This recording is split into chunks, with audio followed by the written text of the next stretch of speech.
Avant de commencer cette vidéo, je voudrais dire un énorme merci à tout le monde qui s'est abonné à ma chaîne, puisque nous sommes maintenant 30 abonnés. Alors oui, il y en a qui ont 100 abonnés, il y en a qui en ont 1000, il y en a qui en ont 1 million, 15 000. Je m'en fous. Moi, je suis à 30 abonnés. C'est très bien comme ça. C'est très bien et ça me fait énormément plaisir. Et je voudrais passer également une petite dédicace, n'est-ce pas, à Chloé, qui est donc la 30e abonnée, une amie très chère et une personne ô combien gentille et agréable. Allez, je vous souhaite une bonne vidéo à tous. Salut à tous, bienvenue sur la chaîne de l'Avengers du cinéma. Je suis l'Avengers du cinéma. On se retrouve aujourd'hui pour une nouvelle vidéo pour parler d'un film que tout le monde connaît, que tout le monde a vu et qu'à peu près 99,9% de la population mondiale adore. On va parler des Harry Potter. Alors, j'ai énormément hésité à faire une grosse vidéo sur toute la saga ou de faire une vidéo par film. Alors, je préfère faire une vidéo par film pour aller plus en profondeur, n'est-ce pas, euh, par rapport à tout ce que j'ai à dire sur le film. Bon, je vais pas vous refaire le scénario de l'histoire, puisque vous savez tous ce que c'est. Harry Potter, jeune orphelin, ses parents sont morts. Lorsqu'il a 11 ans, il y a un géant qui vient lui dire qu'il est sorcier, que c'est un sorcier et qu'il doit aller étudier à l'école de sorcellerie de Poudlard, et puis les maisons, les potions, les cours, etc., etc., etc. Vous connaissez le scénario. Là où c'est incroyable, c'est que euh, pour les gens de ma génération, donc ceux nés entre 99 et 2005 à peu près, Harry Potter, c'est pardon, une saga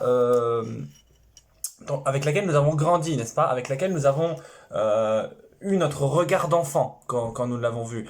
Je pense il y a certains films que l'on voit lorsqu'on est enfant et qu'on revoit adulte et qu'on comprend les défauts, n'est-ce pas? Ou l'inversement, il y a des films qui sont inconsciemment associés à notre enfance et qui du coup ont un statut quasi divin dans notre tête et qu'on ne peut pas reconnaître des défauts à ce film. Je pense que ça peut être Harry Potter, ça peut être également Le Seigneur des Anneaux dans une moindre mesure, Le Retour vers le futur, les Disney, n'est-ce pas? Ce sont des films que on a vus enfant et que même en les revoyant adultes, il faut toujours garder son âme d'enfant, sa vision d'enfant, afin de ne pas perdre cette magie, n'est-ce pas? Et c'est pourquoi, moi, je trouve que Harry Potter, n'est-ce pas, et enfin, en tout cas, le premier est pour moi mon préféré, et ce pour plusieurs raisons, n'est-ce pas? C'est qu'on a justement un scénario qui est tout en rapport avec l'enfance. Je vais développer. À part de Harry Potter 1 à Harry Potter 3, on reste dans ce qu'on appelle le monde de l'enfance, avec une certaine innocence, une certaine beauté, une certaine pureté, n'est-ce pas?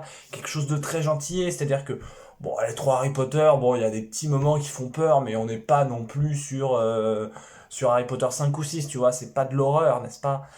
Et finalement, on a une histoire qui nous plaît quand on est enfant. On a envie d'aller à Poudlard. On a envie d'avoir une baguette. On a envie de faire des sorts et d'attaquer ses collègues avec des sortilèges.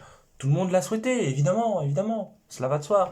Qui n'a pas eu envie, lorsqu'il a vu Harry Potter, de créer une potion, je ne sais pas, pour être super fort, pour être super riche, ou la potion de la chance liquide, n'est-ce pas? Évidemment, évidemment. On est tous comme ça, on a tous été. Mais néanmoins, le fait est que certaines personnes, lorsque Harry Potter est sorti, je pense notamment à nos parents, n'est-ce pas, à la génération avant nous, ils étaient un peu plus adultes, n'est-ce pas? Et donc, pour eux, ça a été un film, voilà, un film. Néanmoins, euh, il faut reconnaître une chose, c'est que je pense que le Harry Potter, pardon, est une saga qui a marqué, n'est-ce pas, le cinéma des années 2000. Dans les années 80-90, on a eu Terminator, on a eu Retour vers le futur, Jurassic Park, Le Parrain, qui sont des sagas qui ont marqué le cinéma à l'échelle mondiale, j'entends, n'est-ce pas?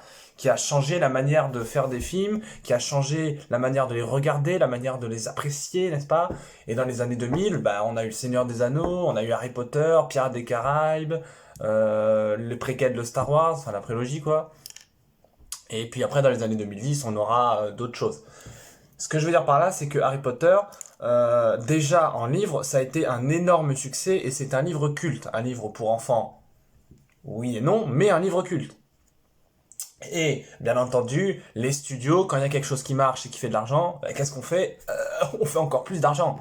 Et c'est là où ça aurait pu merder, parce que Harry Potter, c'est donc un livre pour ados qui a été adapté en film. Et ça a lancé toute la vague d'adaptations de livres d'ados plus ou moins réussis. On a eu, pour les plus connus, on a eu Hunger Games, qui était... non. On a eu le Labyrinthe, qui était bien sans plus. Voilà, donc on en a eu d'autres. On en a eu... qu'est-ce qu'on a eu d'autre? On a eu d'autres, les livres obscurs pour ados. Ah oui, l'Épouvanteur aussi, le truc du sorcier, là. Donc voilà. Et Harry Potter, ça a eu énormément de succès, ce qui fait que je crois que J.K. Rowling, n'est-ce pas, qui a écrit Harry Potter, qui était extrêmement impliquée dans le projet, hein, ce qui est logique. Je crois ça a été l'une des premières femmes milliardaires au monde. C'est-à-dire que cette femme a donc écrit Harry Potter, a donc été impliquée dans la saga de film Harry Potter, et également scénariste sur les Animaux Fantastiques, donc on ne reparlera pas puisque c'est nul. C'est-à-dire que la femme se fait énormément d'argent, n'est-ce pas? Et elle a eu le don d'écrire 7 livres qui sont tous très bien, il n'y en a pas un en dessus de l'autre. Oui, les livres sont au-dessus des films, effectivement. J'ai lu 2 fois les livres, oui, ils sont mieux que les films. Mais, je parle du scénario, hein, mais le fait est que lorsqu'on adapte un livre en film, ou une bande dessinée en film, ou une série en film, c'est une adaptation. Il faut changer les choses. Alors, il y a certains fans qui ont crié parce que dans tel ou tel Harry Potter, il n'y avait pas telle ou telle scène qui était dans le livre. Oui, je le conçois, je le comprends. Néanmoins, on doit adapter pour plaire au public cinématographique, n'est-ce pas? Parce que les gens qui avaient lu le livre Harry Potter avant la sortie des films avaient envie de voir un bon film, certes, mais il fallait aussi que l'adaptation plaise aux néophytes, aux gens qui ne connaissaient pas Harry Potter, et aux gens qui juste aimaient le cinéma. Et niveau cinéma, c'est un film qui, en termes de technique, est assez incroyable. Bon, le premier Harry Potter est sorti en 2001, donc niveau effets spéciaux, bon, t'as 2-3 effets qui sont un peu dégueulasses, n'est-ce pas? Mais t'en as qui n'ont pas si mal vieilli que ça. Je pense à Touffu, le chien à 3 têtes, qui, franchement, ça va, c'est pas dégueu. Par contre, il y a d'autres plans, comme je le disais, qui sont pas ouf. Je pense notamment au match de Quidditch où les fonds verts sont clairement cramés, mais pour l'époque, c'était incroyable. Pour l'époque, c'était incroyable. De pouvoir construire tout cet univers, ce château de Poudlard avec une énorme maquette, et puis on a des scènes qui sont absolument, qui sont visuellement, qui nous sont restées en mémoire. Je pense notamment à l'arrivée à Poudlard en barque, qui est absolument incroyable. On a également le Quidditch, qui est un moment mémorable. On a quand Harry prend sa baguette pour la première fois. Ce sont des scènes qui, d'un terme purement technique, n'est-ce pas, en termes de réalisation, parce que, bon, alors pour ceux qui connaissent pas trop le cinéma, Harry Potter 1 et 2 ont été réalisés donc par Chris Columbus. Chris Columbus, c'est quand même pas quelqu'un de mauvais, puisqu'il a réalisé... c'est un pote à Spielberg, il a réalisé Maman j'ai raté l'avion, il a scénarisé les Goonies. Si vous n'avez pas vu les Goonies, vous avez raté votre enfance, je suis désolé de vous le dire. Donc voilà, c'est quelqu'un qui sait faire des films pour enfants, puisque c'est un héritier de Spielberg, comme je le disais. C'est quelqu'un qui a une technique, qui sait filmer, qui sait comment diriger de jeunes acteurs. Donc c'est quelqu'un qui pouvait faire ce projet et que, honnêtement, il aurait pu réaliser tous les films Harry Potter. Ça aurait été encore mieux. Ça n'aurait pas été la même vision, mais ça aurait été encore mieux. Donc, comme je le disais, pour moi, je trouve que Harry Potter 1 est le meilleur. Pourquoi? Déjà, on a une technique incroyable. On a une mise en scène qui est plutôt simple, n'est-ce pas? Mais qui reste en accord avec le scénario. On a un scénario qui, heureusement, n'est pas écrit par J.K. Rowling, parce que J.K. Rowling, c'est elle qui a écrit le scénario des Animaux Fantastiques. Et concrètement, niveau scénario, on a vu mieux. Bref, on a une musique de John Williams qui est, je pense, l'un des plus grands compositeurs de musique de film au monde, mais ça, je pense que je ne vais l'apprendre à personne. Si vous ne savez pas qui est John Williams, c'est que vous n'avez aucune culture, concrètement. Désolé, je rigole, mais John Williams, c'est Jurassic Park, c'est Harry Potter, c'est Star Wars, Indiana Jones, Les Dents de la Mer, enfin, le gars a tout fait, Donc concrètement, c'est un mec qui sait faire. Et on a, comme je le disais, ce rapport à l'enfance, puisque je le rappelle, quand Harry Potter, dans le premier Harry Potter, Harry n'a que 11 ans, donc on a encore cette petite sensation de l'enfance, tu sais, quand ils mangent les bonbons, quand ils vont dans l'allée de traverse, dans le chemin de traverse, voilà. Dans le chemin de traverse, quand ils arrivent à Poudlard, on voit une sorte d'émerveillement, et que nous aussi, on est émerveillés finalement. C'est une émotion qu'il arrive à nous retransmettre. Néanmoins, ça se perdra au bout du troisième film pour aller, et je dis pas que c'est un mal, pour aller vers quelque chose de plus sérieux, de plus adulte, n'est-ce pas? Mais bon, c'est moins intéressant. Après, il y en a qui vont dire le contraire.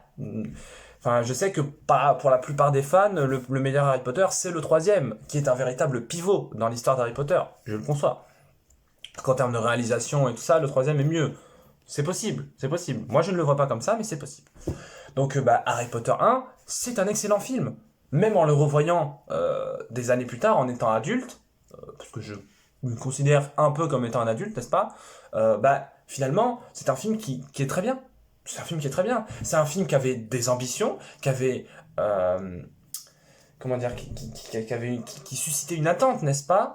Et qui finalement n'a pas déçu. Je pense qu'il n'y a aucun film Harry Potter, parmi les 8, qui est vraiment nul, nul. Vous voyez? Il y en a qui sont moins bien, il y en a qui sont meilleurs, mais il n'y en a aucun qui est nul, n'est-ce pas?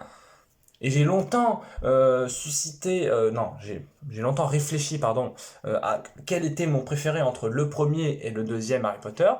Je trouve que le premier est mieux puisque c'est la découverte de l'univers, c'est la découverte des personnages, c'est la musique, c'est l'émotion, c'est l'amitié, c'est la magie, c'est beau, c'est d'une certaine beauté, je dois dire.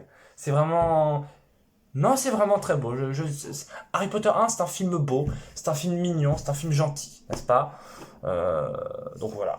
Harry Potter 1, si vous ne l'avez pas vu, mais je pense que c'est le cas de personne sur cette planète, puisque je le rappelle, en tant que membre de la confrérie du cinéma, n'est-ce pas? Il faut avoir vu tous les Pirates des Caraïbes, enfin jusqu'au 3, puisqu'après c'est nul. Il faut avoir vu tous les Harry Potter, tous les Star Wars, tous les Indiana Jones. Ouais, Harry Potter aussi.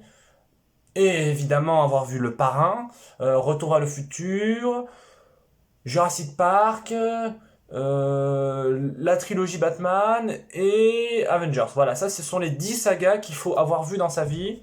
Si vous avez vu tout ça, c'est bon, ça devrait suffire. Allez, à plus. C'était l'Avengers du cinéma, on se retrouve bientôt pour une prochaine vidéo.